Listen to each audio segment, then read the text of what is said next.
Hello दोस्तों, आज हम फिर से बात करेंगे ग्रुप के बारे में कि ग्रुप इतना इंपॉर्टेंट क्यों होता है। अगर आप कोई भी लेज़र बनाते हो तो टैली में उसका जो है ग्रुप ज़रूर सेट करना होता है। अगर आपने गलती से गलत ग्रुप सेट कर लिया तो पूरी आपकी जो है काउंटिंग गड़बड़ हो जाएगी। अगर आपको इसको बचना है तो इस वीडियो को पूरा देखना, क्योंकि मैं बहुत सारे ग्रुप को जो है एक्सप्लेन करने वाला हूँ डिटेल में, भी एकदम आसान भाषा में, ताकि आप उसको तुरंत समझ पाएँ। तो हेलो दोस्तों, मेरा नाम है डागेश विश्वकर्मा और आप देख रहे हैं डागेश एजुकेटर चैनल। वीडियो अच्छा लगेगा तो आप लाइक कर दीजिएगा, साथ में हमारे चैनल को सब्सक्राइब करें और नोटिफिकेशन का बेल जरूर आपको ऑन करना है। तो चलिए वीडियो को फटाफट शुरू करते हैं। अभी हम बात करेंगे इन्वेस्टमेंट ग्रुप के बारे में कि भाई ये होता क्या है। तो यहाँ पे देख सकते हैं आप कि अतिरिक्त आय के लिए निवेश किया गया धन या पैसा दूसरे व्यापार या शेयर में लगाया जाता है। मतलब अगर हम अतिरिक्त आमदनी चाहते हैं तो हम अपने पैसे को कहीं पे निवेश करते हैं। जैसे इसमें कौन से लेजर बनते हैं, इसमें हम शेयर्स का लेजर बना सकते हैं और डिबेंचर का। जैसे मैंने टाटा कंपनी का 10,000 से शेयर खरीदा होगा, तो मैं बनाऊँगा शेयर्स ऑफ टाटा। डिबेंचर खरीदूँगा तो डिबेंचर ऑफ टाटा इस नाम से। अगर मैं म्यूचुअल फंड में कहीं इन्वेस्टमेंट करता हूँ और कहीं पर भी मैंने पैसे इन्वेस्टमेंट किए, तो आपको ध्यान रखना है उसका लेज़र जो है आपको इन्वेस्टमेंट ग्रुप में बनाना पड़ेगा। उसके बाद हम आगे बढ़ते हैं यहाँ पे नेक्स्ट ग्रुप की ओर, जहाँ पे आपको दिख रहा होगा करंट असेट्स, ठीक है? वर्तमान संपत्ति बोलते हैं इसको। अब ये करंट असेट्स क्या होते हैं इसको जानते हैं कि यह वह संपत्ति है जो 1 साल के अंदर नकदी में बदली जा सकती है। जैसे कैश, बैंक में बैलेंस, स्टॉक, ये सब हमारे करंट असेट्स होते हैं। या मैं दूसरी आसान भाषा में समझाऊँ तो करंट असेट्स हम किसको बोलते हैं, जो जो चीज़ हमारे व्यापार में 1 वर्ष काम में आए, उसको हम करंट असेट्स बोलते हैं। तो जैसे कैश रुपया है वो करंट असेट्स है, मतलब इसमें लेज़र क्या बनते हैं, कैश का लेज़र आता है। कैसे कैश यहाँ पे करंट असेट्स हो गया कि भाई इसको क्या है, हम 1 वर्ष मतलब उपयोग करते हैं, मतलब एक फाइनेंशियल ईयर में उपयोग होता है, ठीक है? उसके बाद जो पैसा बच जाता है वो नेक्स्ट फाइनेंशियल ईयर में जाता है। उसके बाद बैंक में जो हमारा पैसा है हमारी संपत्ति है, लेकिन वो हमारी करंट असेट्स है, ठीक है? जिसको अगर बैंक में 10,000 है, मैंने उसको निकाल लिया तो हो गया भाई, नकदी में कन्वर्ट हो गया तुरंत वो। स्टॉक इन हैंड, मेरे पास जो वस्तु बची हुई है, अगर मैं उसको बेचता हूँ 10,000 की मेरे पास वस्तु बची हुई है और मैंने उसमें प्रॉफिट कमा के 20,000 का बेचा, तो भाई तुरंत नकद में कन्वर्ट हो गया ना। डेब्टर्स अभी मैं आपको आगे बताऊँगा। ये सब जो होते हैं करंट असेट्स होते हैं, जिनको हम आसानी से क्विकली कैश में कन्वर्ट कर सकते हैं और ये 1 वर्ष ही व्यापार में जो है काम में आते हैं। तो आपको बिल्कुल ध्यान रखना है कि इसमें आपको कौन-कौन से लेज़र बनाने हैं। कैश का लेज़र बनेगा, बैंक का, स्टॉक का और डेब्टर्स का लेज़र यहाँ पे बनता है। उसके बाद हम बात करते हैं आगे 11वें नंबर ग्रुप की ओर, जहाँ पे लिखा है स्टॉक इन हैंड। अब ये क्या होता है स्टॉक इन हैंड? तो व्यापार के पास उपलब्ध माल या वस्तुएँ। व्यापार जो है, अगर कोई माल खरीदा हुआ है, कोई वस्तु खरीदा हुआ है ना? तो वो सब जो है स्टॉक इन हैंड में रखे जाते हैं। जैसे इसमें लेज़र्स क्या-क्या बना सकते हैं, तो रॉ मटेरियल। अगर हमारा किसी प्रोडक्शन का बिज़नेस है तो हमने कोई रॉ मटेरियल खरीदा, तो स्टॉक इन हैंड में आएगा, है ना? जैसे मान के चलो मेरा फर्नीचर बनाने का व्यवसाय है, तो उसके लिए मुझे रॉ मटेरियल लगेंगे ना भई, है ना? फर्नीचर लकड़ी का आइटम लगेगा और भी बहुत सारा चीज़ लगेगा। और वर्क इन प्रोग्रेस ये क्या है? जिस वस्तु के ऊपर काम जारी है, मतलब पूरा बना नहीं है, अब वहाँ पे हम मीडियम लेवल पे आए हुए हैं, तो वो वर्क इन प्रोग्रेस कहलाता है, जिस पर काम चल रहा है। और अंत में फिनिश्ड गुड का मतलब अब वो वस्तु बन गया है, वो वस्तु बिकने के लिए तैयार है, आगे हम उसको बेच सकते हैं। तो ये जो 3 चीज़ है, raw material, work in progress और फिनिश्ड गुड, एक इसमें आते हैं, स्टॉक इन हैंड के ग्रुप में आते हैं। तो आपको ध्यान रखना है, अगर आपको स्टॉक बनाना है तो इस ग्रुप के भीतर ये बनता है। उसके बाद हम आगे बात करते हैं 12वां नंबर ग्रुप की ओर, जहाँ पे लिखा है सन्ड्री डेब्टर्स, मतलब विविध लेनदार। अब ये क्या है? ऐसे ग्राहक जिनको हमने उधार में माल या सेवाएँ बेची हो, वह हमारा देनदार कहलाता है। हम देनदार किसको बोलते हैं? मेरे पास कोई कस्टमर आया और मैंने उसको जो है ₹500 का सामान सेल किया। उसने बोला, भैया अभी तो मेरे पास पैसा नहीं, मैं तो ठन-ठन गोपाल हूँ, है ना? तो हम बोलते ठीक है, कल दे देना, परसों दे देना, 1 हफ्ते के बाद दे देना। तो मैंने उसको उधार में वस्तु बेचा। तो जब मैं उधार में वस्तु बेचता हूँ, तो वही हमारा जो है ना डेब्टर्स कहलाता है, मतलब देनदार। देनदार क्यों कहलाएगा कि भई मैंने ₹500 की उसको वस्तु उधार में दी है ना, तो ₹500 मुझे भविष्य में वो लौटाएगा, रिटर्न करेगा, मतलब मुझे वो पैसे देगा। तो पैसे देने वाले को हम देनदार बोलते हैं। तो बात आती है इसमें लेज़र क्या बनाएँगे, तो कस्टमर अकाउंट बनाएँगे। अगर मैंने मोहन को बेचा तो मोहन के नाम से बनाऊँगा, सोहन को बेचा तो सोहन के नाम से लेज़र बनाऊँगा, सन्डी डेब्टर्स ग्रुप के भीतर, ठीक है? तो ये भी आपको समझ में आया होगा कि इस ग्रुप के भीतर कौन-सा लेज़र बनाया जाता है। उसके बाद हम आगे बात करते हैं 13वां नंबर ग्रुप की ओर, जहाँ पे लिखा है कैश इन हैंड ग्रुप। अब ये कैश इन हैंड होता क्या है इसको समझते हैं। तो व्यापार के पास रखी गई नगद राशि, इसको हम कैश इन हैंड ग्रुप में रखते हैं। मतलब कैश जो रुपया होता है वो कैश इन हैंड के ग्रुप में आता है। तो इसमें लेज़र्स क्या बनते हैं, तो एक हमारा मेन केस होता है जिससे हम जो है लेन-देन का काम करते हैं कि अगर मुझे ऋण देना है ₹2000 तो मैं कैश रुपए दूँगा, है ना? अगर मुझे जो है ब्याज लेना है किसी से तो मैं कैश, और इसी में जो है पेटी केस का भी यहाँ पे लेज़र बनता है ना? हम पेटी केस का भी लेज़र यहाँ पे इस ग्रुप में बनाते हैं। तो फिलहाल यहाँ पे हमारा जो मेन केस होता है, हमारे टैली में जो है पहले से बने-बुनाए हुए मिलते हैं, हम इसमें पेटी केस आगे बनाना सीखेंगे, कैसे बनाया जाता है, कैसे उसका उपयोग किया जाता है। उसके बाद हम आगे बढ़ते हैं बैंक अकाउंट्स ग्रुप की ओर। अब ये भी एक ग्रुप है और इसमें किस प्रकार के खाते बनते हैं, तो बैंक में जमा पैसे, जैसे हमारा कोई करंट अकाउंट है, हमारा कोई सेविंग अकाउंट है, तो उसको हम बैंक अकाउंट्स ग्रुप के भीतर रखते हैं। क्योंकि हमें ट्रांज़ैक्शन करने के लिए या तो हमारे पास कैश होते हैं या हम जो है बैंक का उपयोग करते हैं ना। तो हमारे पास जो बैंक खाता है, चाहे वो किसी भी बैंक का खाता हो, अगर वो करंट अकाउंट है और वो सेविंग अकाउंट है, आपको 2 ही चीज़ याद रखना है, कौन-सा करंट अकाउंट और सेविंग अकाउंट। अगर ये दोनों हैं या दोनों में से एक है, तो उसका लेज़र आपको जो है बैंक अकाउंट ग्रुप के भीतर बनाना पड़ेगा। जैसे एग्ज़ाम्पल के तौर पे अगर मेरे पास एसबीआई का खाता है, मैं बनाऊँगा एसबीआई सेविंग अकाउंट, या करंट हो गया तो एसबीआई करंट अकाउंट। मेरे पास यूको का है, बीओबी का है, किसी भी का खाता हो, है ना? तो मैं उसी बैंक के नाम से कौन-सा अकाउंट टाइप है उसको लेके इस ग्रुप के भीतर उसका लेज़र मैं क्रिएट करूँगा, ठीक है? उसके बाद हम देखते हैं नेक्स्ट यहाँ पे क्या है, तो यहाँ पे दिख रहा है हमको लोन्स एंड एडवांसेस असेट, ये भी ग्रुप है। अब ये ग्रुप क्या बोलता है कि व्यापार द्वारा दूसरों को दिया गया पैसा या अग्रिम भुगतान, है ना? अगर हमारे व्यापार ने उधार के तौर पे किसी को दिया होगा, लोन दिया होगा, कर्ज दिया होगा, या हमने किसी को एडवांस पे पैसा पे कर दिया होगा, तो ये लोन एंड एडवांसेस ग्रुप में आएगा। बात आती है लेज़र क्या बनाएँगे, तो लोन टू पीपल। अगर हमने किसी को लोन दिया है, मान के चलो मोहन हमारा बहुत ही अच्छा मित्र है और मोहन बोलता है कि भैया मुझे 50,000 रुपए की ज़रूरत है, तो मैं अपने व्यापार से उसको जब 50,000 पे करूँगा, है ना? तो मैंने उसको लोन दिया है, ठीक है? तो उसको हम जो है यहाँ पे loan and advances asset group के भीतर उसकी अकाउंटिंग करेंगे, लोन टू पीपल। देखो यहाँ पे अगर मैंने मोहन को दिया होगा तो मैं बनाऊँगा लोन टू मोहन अकाउंट बनाऊँगा, सोहन को दिया होगा तो लोन टू सोहन अकाउंट बनाऊँगा। एडवांस टू सप्लायर, अगर मैंने अपने सप्लायर को एडवांस में पैसा दिया होगा। कभी-कभी क्या होता है कि जब हम किसी व्यक्ति से वस्तु जब खरीदने जाते हैं पहली-पहली बार, है ना? एक बड़ी कंपनी के साथ डील करना चाहते हैं, तो वो क्या करता है कि एकाएक भरोसा नहीं कर पाता है, तो मुझे 50,000 रुपए की वस्तु लेनी है, तो एडवांस में पैसा माँग लेता है कि भई आप एडवांस में जमा कर दीजिए पैसा। या मुझे पता है मुझे दूसरे से वस्तु खरीदनी है, तो पैसा तो पे करना ही है? तो मुझे 20,000 रुपए का वस्तु खरीदना है और 5,000 मैं पहले से एडवांस पे कर देता हूँ। तो loans and advances asset group के भीतर उसकी काउंटिंग होगी। वैसे हम एम्प्लॉयी को एडवांस देंगे तो इसमें ही काउंटिंग करेंगे, यानी कि उसका लेज़र इसी ग्रुप में हमको यहाँ पे बनाना पड़ेगा। उसके बाद हम आगे बात करते हैं ब्रांच एंड डिवीज़न ग्रुप की, कि ये ब्रांच एंड डिवीज़न होता क्या है ना? समझ जाइए ब्रांच का मतलब क्या होता है, डिवीज़न्स का मतलब क्या होता है। तो यहाँ पे आप देख सकते हो किसी व्यवसाय की किसी अन्य जगह ब्रांच या डिवीज़न है तभी इस ग्रुप का इस्तेमाल करते हैं। मतलब अगर हमारा कोई अन्य जगह ब्रांच है या कोई डिवीज़न है तभी इस ग्रुप का इस्तेमाल करना है ना। जैसे हम लेते हैं एसबीआई, तो आप एसबीआई जानते हो अलग-अलग ब्रांचेस है, एक ही सिटी में अलग-अलग ब्रांच होते हैं। लेकिन कहीं न कहीं उसका मुख्यालय तो स्थित होगा भई, है ना? कहीं न कहीं से तो रन होता होगा। तो ऐसे ही अगर हमारा कोई व्यवसाय है और अगर हमने उसी व्यवसाय के नाम से दूसरा ब्रांच भी कहीं पे खोल रखा है, तभी ये ग्रुप का इस्तेमाल होगा। जैसे लेज़र क्या बना सकते हैं, ब्रांच अकाउंट बनाएँगे, है ना? मान के चलो मेरा अपोलो बैटरी का कंपनी है और मैं इसका अलग-अलग जगह ब्रांच खोलना चाहता हूँ, लोगों को सर्विस देना चाहता हूँ। तो उस ब्रांच को मैंने पैसा दिया, तो मैं बनाऊँगा मैं जहाँ का भी ब्रांच मैंने खोले उस जगह का मैं नाम लिख दूँगा, ठीक है? जैसे अपोलो ब्रांच अकाउंट, ठीक है? अपोलो बैटरी ब्रांच अकाउंट, जगह का नाम जैसे मैंने रायपुर में खोला तो अपोलो बैटरी रायपुर ब्रांच, ऐसा मैं बना दूँगा। अब वो मैं उससे पैसे दूँगा और पैसे इश्यू करूँगा, ठीक है? तो ये हम बना सकते हैं। उसके बाद हम आगे बढ़ते हैं। नेक्स्ट ग्रुप 17वाँ number group miscellaneous expenses asset. अब ये क्या होते हैं? तो देखो, व्यवसाय स्थापित होने से पूर्व होने वाला खर्च, मतलब व्यवसाय स्थापित ही नहीं हुआ है, व्यवसाय अस्तित्व में आया ही नहीं है और उससे पहले ये खर्च हो जाता है, तो उसको हम बोलते हैं मिसलेनियस एक्सपेंसेस और इसको हम जो है एसेट मानते हैं। लेज़र्स क्या बनता है, तो इसमें हम बनाते हैं एक ही लेज़र प्रीलिमिनरी एक्सपेंसेस, ठीक है? व्यवसाय का प्रारंभिक खर्च। अब ये कैसे होता है भई? आप पूछोगे सर ये कैसे, समझ में नहीं आ रहा है।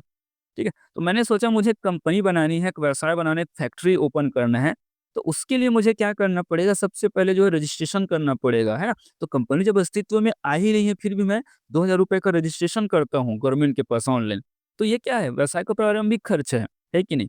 और भी ऐसे बहुत प्रकार के खर्चे हैं। मुझे लगेगा मुझे ज़मीन खरीदना पड़ेगा, है ना? ज़मीन खरीदूँगा तो स्टाम्प ड्यूटी वगैरह लगेगा। तो ये सब व्यवसाय के प्रारंभिक खर्च माने जाते हैं। ठीक है? मुझे जो है बिज़नेस करना है, मैं किसी से कंसल्टेंसी लेना चाहता हूँ, समझ में नहीं आ रहा है मैं व्यवसाय कैसे करूँ?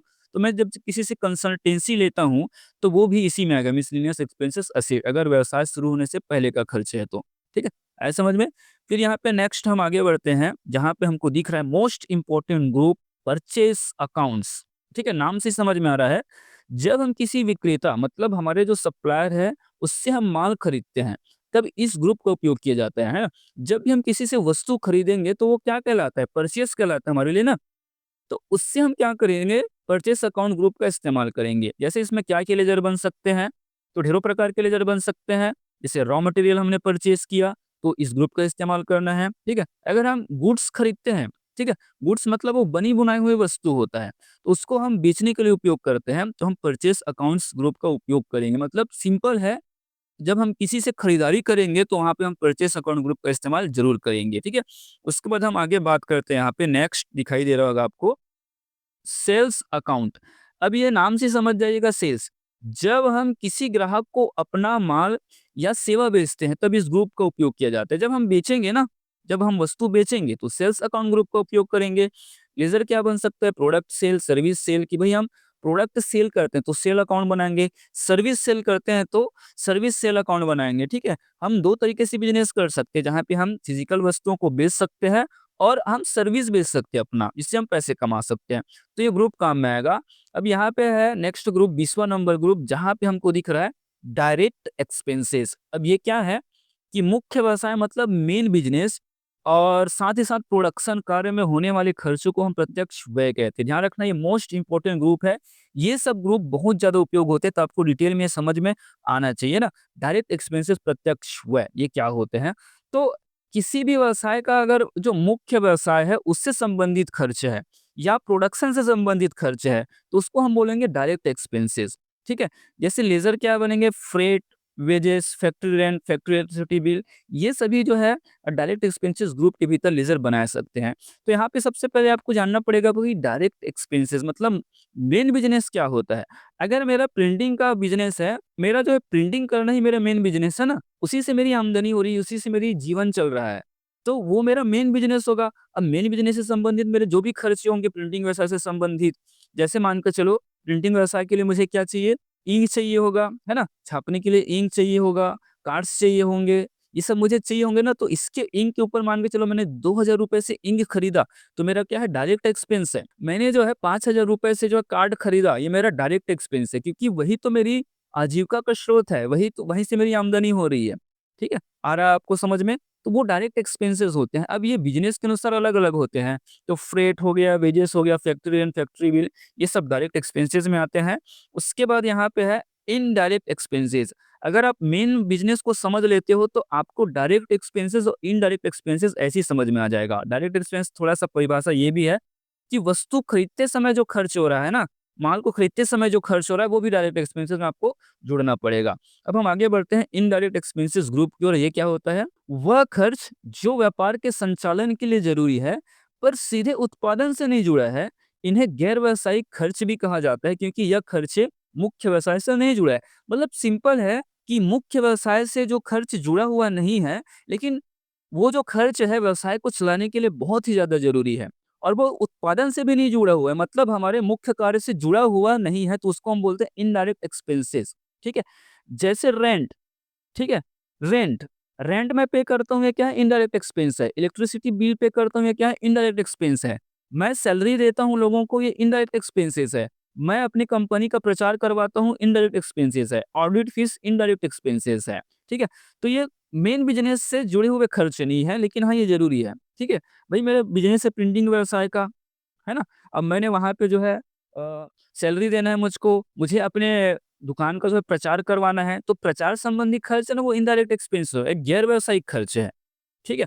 उसी प्रकार और भी बहुत प्रकार के खर्च हो गए, कोई मेरे यहाँ मेहमान आ गया, उससे ₹5 का मैं नाश्ता पानी करवाता हूँ, तो मैं इसको डायरेक्ट एक्सपेंस नहीं बोलूँगा, लेकिन मैंने खर्च तो किया है ना, तो अकाउंटिंग तो मुझको करनी पड़ेगी, तो उसको हम करेंगे नाश्ता पानी के लिए इनडायरेक्ट एक्सपेंसेस। न्यूज़पेपर मैं मँगाता हूँ, इनडायरेक्ट एक्सपेंसेस और भी ढेरों प्रकार के होते हैं यहाँ पे।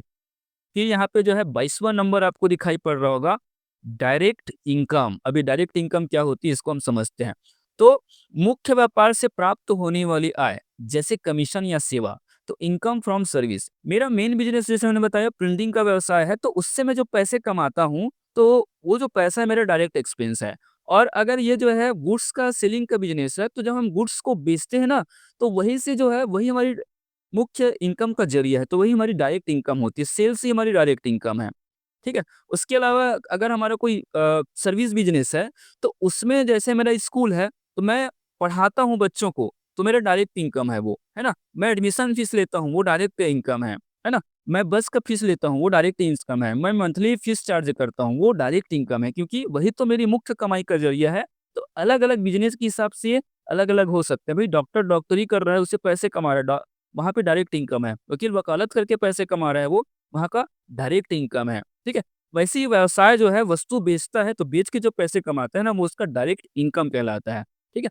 उसके बाद हम आगे चलते हैं 23वें नंबर ग्रुप की ओर, जहाँ पे लिखा है इनडायरेक्ट इनकम। अब ये अप्रत्यक्ष आय क्या है? तो मुख्य व्यवसाय को छोड़कर कहीं और से आय प्राप्त होना, है ना? जैसे मेरा जो है मैंने बोला मेरा प्रिंटिंग का व्यवसाय है, तो मेरा वो जो है मुख्य बिज़नेस है। लेकिन मैंने कहीं पे क्या कर रखा है, 2-3 दुकान जो है मैंने किसी को किराए में दे के रखा है, जो मेरा दुकान है।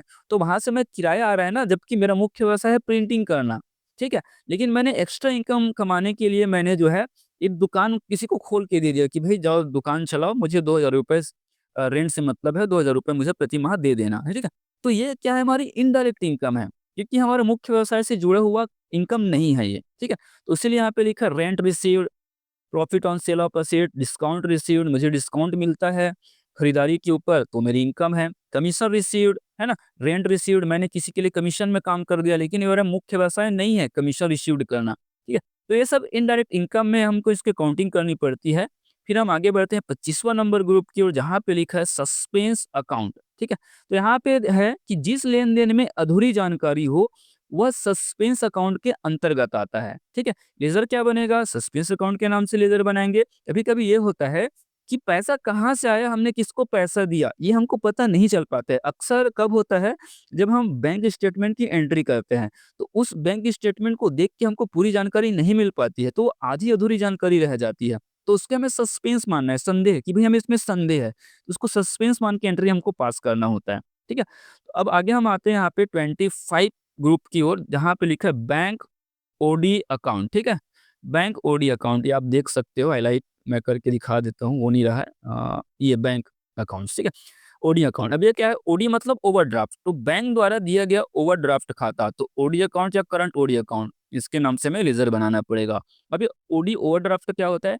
भई मेरे पास जो है बैंक में मेरे पास 5000 है और मुझे किसी को पे करना है, ₹20,000 पे करना है, तो मैं कैसे पे कर पाऊँगा बताओ? बैंक अकाउंट से नहीं होगा ना। तो ओडी फैसिलिटी लेना पड़ेगा कि मेरे अकाउंट में पैसा नहीं है, फिर भी मैं वहाँ से ट्रांज़ैक्शन कर पाऊँ, तो ये बैंक फैसिलिटी देती है। तो उसको हम ओडी अकाउंट ग्रुप के भीतर उसको अकाउंटिंग करना होता है, ठीक है? तो मैं अगर मेरे पास 5000 है और मैंने 20,000 का पेमेंट किया, इसका मतलब जो है मेरा अकाउंट जो है माइनस 15,000 में चला जाएगा, क्योंकि 5000 मेरे पास थी, फिर 15,000 को बाद में मैं पे कर दूँगा बैंक को, ठीक है? उसके बाद हम 26 नंबर ग्रुप की बात करते हैं, जहाँ पे लिखा है प्रोविजंस, इसका मतलब होता है प्रावधान होता है। अब ये क्या होता है प्रोविजंस? तो संभावित खर्च या नुकसान के लिए अलग रखी गई राशि। मुझे लगता है कि भविष्य में जो है मेरा नुकसान हो सकता है या भविष्य में मेरा खर्च हो सकता है, तो उसकी तैयारी मैं अभी से कर लेता हूँ, तो उसको हम प्रोविज़न बोलते हैं, क्योंकि भविष्य में क्या पता मेरे पास पैसे हो या ना हो, मैं सोचता हूँ मेरे पास अभी प्रॉफ़िट है, तो मैं अभी से उसको उसके लिए एक राशि जो है ना अलग रख देता हूँ। ये प्रावधान होती है। जैसे लेज़र प्रोविज़न फॉर टैक्स, अब भई मुझे पता है व्यवसाय कर रहा हूँ, तो हर साल मुझको टैक्स देना पड़ता है, इनकम टैक्स देना पड़ता है, जीएसटी का टैक्स देना पड़ता है, तो मुझे तो देना ही है ना भई। तो मैं क्या करता हूँ कि कुछ राशि मान के चलो मेरा 5 लाख का प्रॉफ़िट है, उसमें से मैं जो है 1 लाख जो है अलग निकाल के रख लेता हूँ कि मुझे टैक्स देना है, ठीक है? तो यही प्रोविज़न है कि मैंने अभी से मान लिया कि मैं 1 लाख दूँगा गवर्नमेंट को। उसके बाद प्रोविज़न फॉर बैड डेब्ट्स, अब ये क्या है प्रोविज़न फॉर बैड डेब्ट्स? तो यहाँ पे देखिए जब हम व्यापार करते हैं और मैंने जो है 1 लाख की जो है उधारी में वस्तु बेच दी है, तो उसका 10% हिस्सा हम ना वसूल नहीं पाएँगे, मतलब ₹10,000 हम वसूल नहीं पाएँगे। तो ये क्या है? बैड डेब्ट है कि हम किसी को वस्तु बेचे और उससे हम पैसे नहीं मिल रहा है, तो हम बोलेंगे ना हमारा पैसा डूब गया, तो वो बैड डेब्ट्स। तो उसकी भी तैयारी हम अभी से कर लेते हैं, तो उसको हम बोलते हैं bad debts, provision for bad debts. यहाँ पे आते हैं 27वां नंबर ग्रुप, जहाँ पे लिखा है डिपॉज़िट असेट्स। अब ये क्या होते हैं? ऐसा धन जो हमने भविष्य में सेवा या उत्पाद को प्राप्त करने के लिए जमा की है, ठीक है?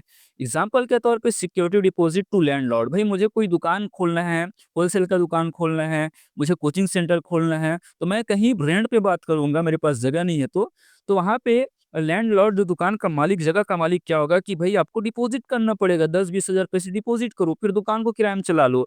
तो ये क्या है मेरे लिए डिपॉज़िट एसेट कि मैंने जो है 10,000 20,000 रुपए उसके पास जमा किए, पैसे को, तो डिपॉज़िट एसेट। फिर यूटिलिटी डिपॉज़िट, भई मैं दुकान रेंट पे लूँगा, तो वहाँ पे मैं मीटर लगाऊँगा, बिजली कनेक्शन करवाऊँगा। तो ये क्या है, बिजली जब मैं कनेक्शन करवाने जाऊँगा बिजली ऑफ़िस में तो पैसे तो माँगेगा भई वो, है ना? तो क्या है डिपॉज़िट एसेट। फिर सिक्योरिटी डिपॉज़िट, अगर मुझे किसी प्रकार का सिक्योरिटी डिपॉज़िट करना पड़ रहा है, ठीक है? तो इसको हम डिपॉज़िट एसेट ग्रुप के भीतर अकाउंटिंग करेंगे और अंत में यहाँ पे हम देखते हैं 28वां नंबर ग्रुप, जहाँ पे लिखा है लोन्स लायबिलिटी। अब ये क्या है? इस ग्रुप का उपयोग उन सभी लोन और उधारी को रिकॉर्ड करने के लिए किया जाता है जिन्हें बिज़नेस ने बाहर से लिया है, ठीक है? और लेज़र एग्ज़ाम्पल कि इस ग्रुप के भीतर लेज़र नहीं बनाए जाते बल्कि इसके सब ग्रुप है ना, सिक्योर्ड लोन्स और अनसिक्योर्ड लोन्स, इन ग्रुप के भीतर लेज़र बनाए जाते हैं। जबकि इसको ऑलरेडी मैंने इसका जो है पार्ट 1 में बता के रखा है ग्रुप वाला में कि सिक्योर्ड लोन और अनसिक्योर्ड लोन क्या होता है, ठीक है? तो ये लोन्स लायबिलिटी जो है प्राइमरी ग्रुप है और ये सिक्योर्ड अनसिक्योर्ड जो है उसका सेकेंडरी ग्रुप। तो सेकेंडरी ग्रुप के भीतर हम उसको जाके लेज़र क्रिएट करते हैं। तो ये 28 ग्रुप है, अगर आप इसको समझ गए होंगे, तो आप जो है अच्छे से अच्छे अकाउंटेंट बन सकते हैं। तो वीडियो अगर अच्छा लगा होगा तो लाइक कर दीजिएगा, साथ में चैनल को सब्सक्राइब करेंगे और नोटिफ़िकेशन का बिल ज़रूर आपको ऑन करना है। साथ में कमेंट करके अगर ज़रूर बताएँगे अगर आपको कोई वीडियो समझ में नहीं आया होगा, कोई टॉपिक समझ में नहीं आया होगा और वीडियो को शेयर ज़रूर करना है।